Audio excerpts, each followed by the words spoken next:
മളെ ഭവിഷ്യം ഞാൻ അറിയാ എന്റെ ഓനുണ്ട് ലോട്ടറി അടിച്ചിക്ക് തന്നെ. ഇതിപ്പോലെ അറിഞ്ഞാ നല്ല കഥയായി 2 അറ്റാക്ക് കഴിഞ്ഞതാ. ഇതെങ്ങനെ ഇപ്പം പറയേണ്ടത്? പറഞ്ഞാ സന്തോഷം കൊണ്ട് ആടെ തന്നെ വടിയാവും. എന്നാ നമുക്കൊരു കാര്യം ചെയ്യാം. നമ്മളെ വാപ്പുറത്ത് വീട്ടിലൊരു വിജേഷില്ലേ കൗൺസിലിംഗ് എല്ലാം ചെയ്യുന്നേ, നമുക്ക് ഓരോടൊക്കെ കൊണ്ടുപോകാ. അതാ നല്ല ഓരോ അതിന്റെ നയത്തിൽ അങ്ങ് പറഞ്ഞോളൂ. ഞാനും വരും. അല്ല മോളി, നമ്മളിപ്പോ ഇന്നിവിടെ വരുവല്ല കാരണം എന്നാ? എനക്ക് പ്രശ്നമൊന്നുമില്ല. എനിക്കെന്നാ പ്രശ്നം ഉണ്ടാ?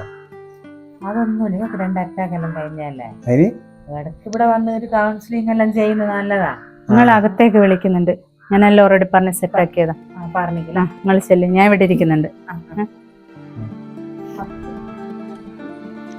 ഇരുന്നോ.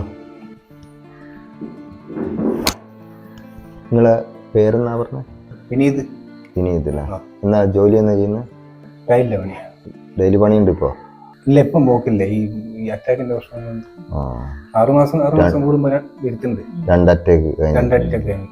അപ്പോ നമ്മള് നിസാരായ സംഗതികള് മനസ്സിന് കൊടുക്കാതെ തരണം ചെയ്യാനുള്ള ഒരു കഴിവ് നമുക്ക് വേണം. അതാ അവർക്കില്ലാത്ത. മനസ്സിന് നല്ല ബലം വേണം, എന്തും നേരിടാൻ പറ്റുമെന്നുള്ള അത് കൺട്രോൾ ചെയ്ത് പോകണം. ഇപ്പൊ ഉദാഹരണത്തിന് എനിക്കൊരു 25 കോടി ലോട്ടറി അടിച്ചു കഴിഞ്ഞിരിക്കാം, നീ എന്ത് ചെയ്യും? അതിപ്പോ എന്ത് നോക്കുനാ? അതിന്റെ നേരെ പകുതി നിങ്ങൾക്ക് അങ്ങനെ ചെയ്യും.